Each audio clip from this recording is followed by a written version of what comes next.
The release of the MPC Live III has brought with it new hardware and new features. And while I would love to get my hands on some of that new hardware, that hasn't happened yet, but those of us still using older standalone MPC hardware are not left out in the cold, because we do get access to some of those new features for a price. Along with the release of MPC 3.6, Akai also released the MPC Pro Pack, which is $100 and introduces stuff like clip launching, a visual EQ, new reverb, and Ableton project importing.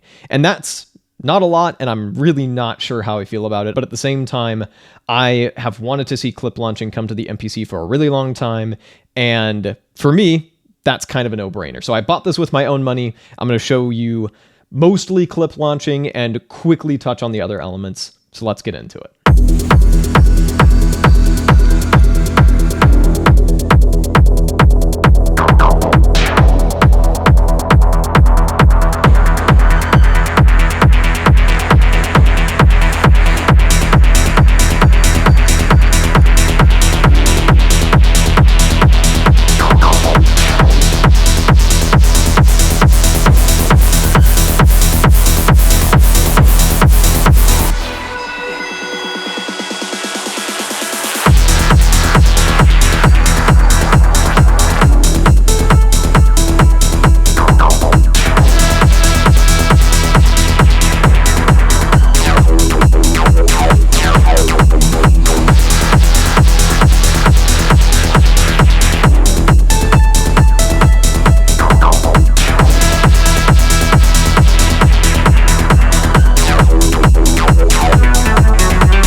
All right, first things first, to get to the clip launcher, you either hold down or press menu, and by default, the clip matrix is on the second page.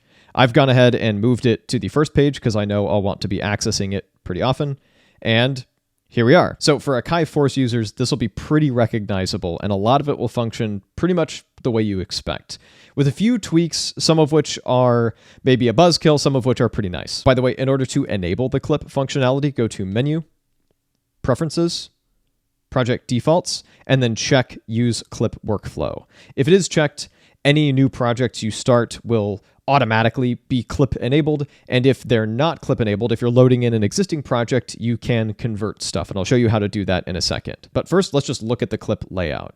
So you've got clips that you can launch.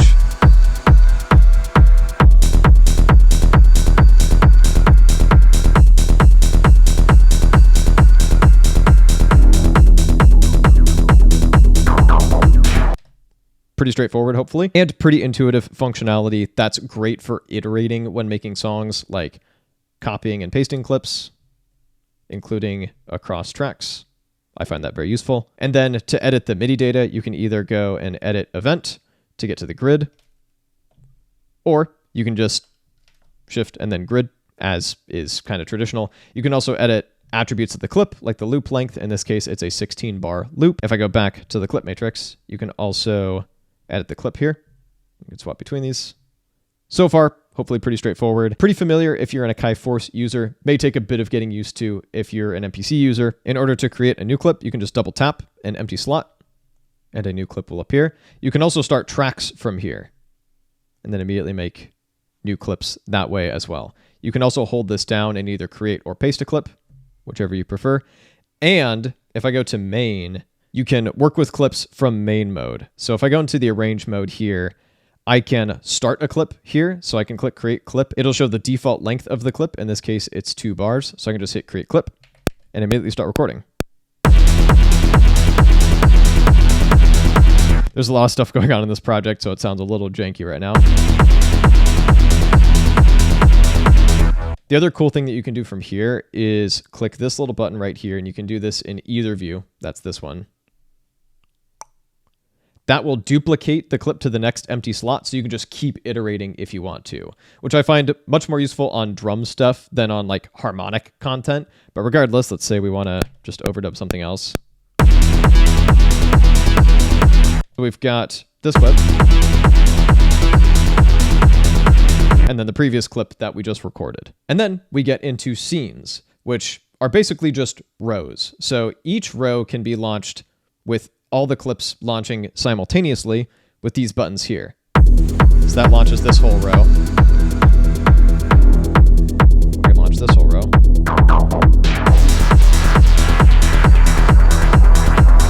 contains my full drop. You can exclude tracks from launching along with these rows, by the way. If I hold this down to go into the track settings,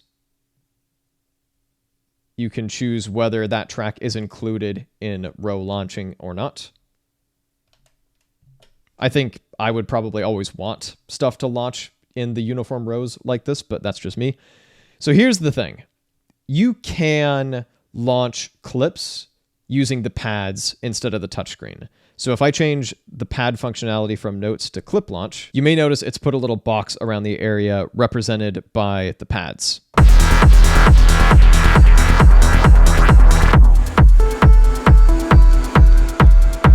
The problem is this device just wasn't set up for clip launching. So you're going to have to deal with this little box. And if you want to move around it, you can either use these arrows here, and you can see these update. If I had more tracks, it would also move left to right, or using the bank buttons. I think most people, myself included, are going to stick with triggering clips just using the touchscreen, especially because, as far as I can tell, there's no way to use the pads to trigger both clips and scenes or rows at the same time. You can change the pads to launch rows, and they go left to right instead of top to bottom. My guess as to why this is because on the MPC Live III, from the stuff that I've watched, you can launch scenes or rows using the step sequencer keys, which the MPC One, for instance, doesn't have. So I think they just made the call that the pads will do only one thing per mode to avoid it being too confusing. And that's probably why row launch is left to right instead of top to bottom, even though that would match the screen better. It's not what I would have did. I would kind of like to see you be able to launch rows by holding down shift or something, but as far as I know, that's not a thing. A few other things worth noting. If I have a bunch of stuff going, I can stop everything by holding down shift and hitting stop all. That'll stop all your clips. You can also do stuff like add entirely new rows by holding this down here, and you can insert a row.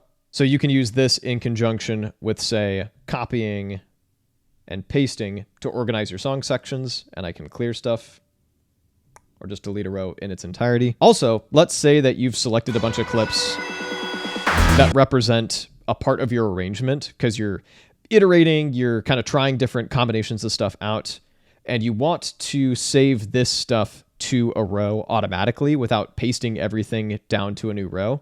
You can do that. Hold this down anywhere where the scenes are and do insert and capture. And now you have that combination of clips laid out in its own scene. You will notice, though, I've been dancing around using this top row of clips. And this is a little bit weird. So we still have sequences, much like we're used to on the MPC. Those are still a thing, and those are how we're going to arrange our full songs. So you would record your clip performance and jam into the sequencer ultimately. And if I go to the grid here and go to arrange, you can see the stuff in your sequencer as opposed to in the clips. And so if I click all tracks to arrangement, it'll now play the arrangement on this timeline. But I guess the developers didn't want the arranger and the clip matrix to feel too disconnected. So they let you play the arrangement from the clip matrix, which is kind of interesting. And you can copy data between the arranger and the clip matrix. Although the funny thing is you would think you'd be able to copy these clip-shaped things.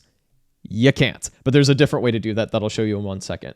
But if that arrange row is confusing for you, you can turn it off. And that's probably what I would do. I found myself selecting it when I didn't actually want to have selected it. So I prefer to have it like this. Now that I've brought up the connection between the clip launcher and the arranger, let's talk about how to convert from the arranger to clips. So if you're working with an older MPC project that you want to bring up to speed and convert into clip mode, here's how you do it. And this is what I did for the project that you've been hearing so far in this video. First of all, let me just go to the grid and make sure this is exactly 16 bars. And this little icon right next to arrangement, if I select that, it will copy arrangement to clip. So if I go here, to the clip matrix.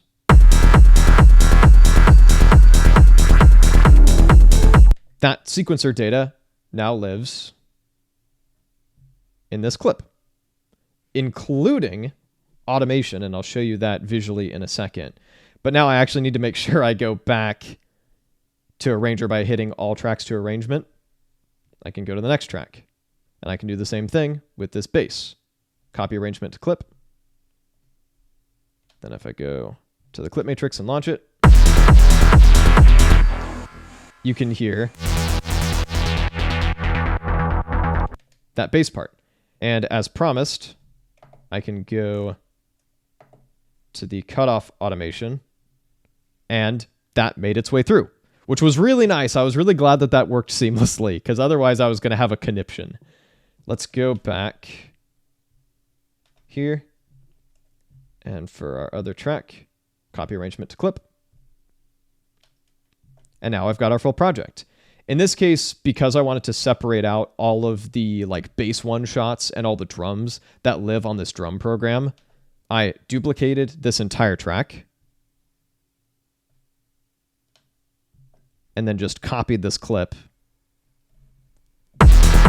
and then hopped into the grid and set about basically just like pruning it to separate out a drum track and a bass one shot track. So for instance, here's my kick. I can delete that, leave it intact in the other one, so on and so forth. As mentioned earlier, a few new plugins have been added as a part of the MPC Pro Pack, including the much requested visual EQ. It's a little odd that they paywalled it, especially when like it's a little slow moving. I'll bet it's a lot cleaner to use on the MPC Live III.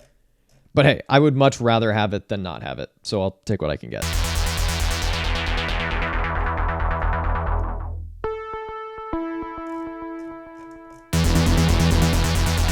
It is worth noting, I don't think you can scoot this around with the touchscreen, which also seems like a bit of a missed opportunity. Also included is Air Reverb Pro. I have not dug into this much, but I did want to mention it's here. It seems a bit more in depth, so I am cautiously optimistic. I'll have to get back to you on that one though. The final new feature that I want to show you actually goes pretty well together with clip launching, and that is Ableton importing. And this was something I was really excited about because I'm an Ableton Move user, and I thought it would be sick to be able to export my Ableton Move projects and then flesh them out and develop them on the MPC. Then they would be kind of like a portable and a more desk-bound counterpart.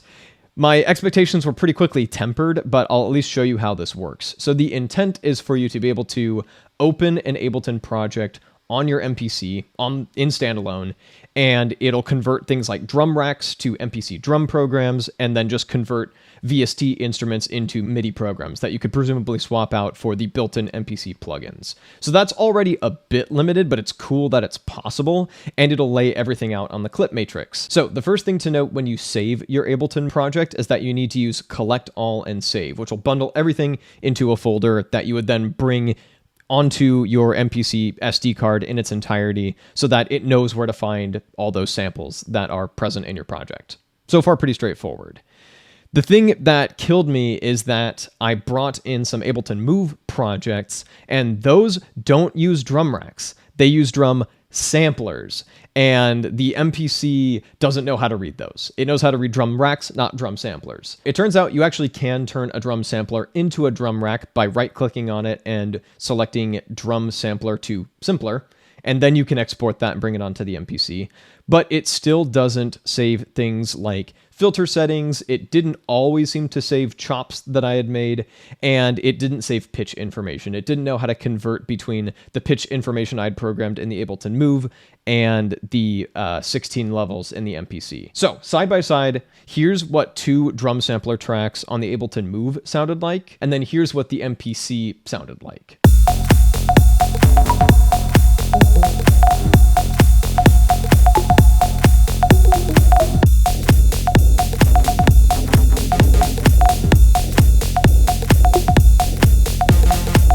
So, cool idea. I was really excited for it. It kind of works. I don't know if I would ever find myself using it in real life. It's just a few too many steps to get a little too janky of a result. But because I went through the trouble of figuring it out as a non-Ableton user, I figured I would include it, and hopefully you'll get more mileage out of it than I will. If you'd like some more MPC videos, I've got you covered with these up over here. I've been on a hell of a roll lately, and I'll be back with a new video in a little bit. In the meantime, thank you so much for watching.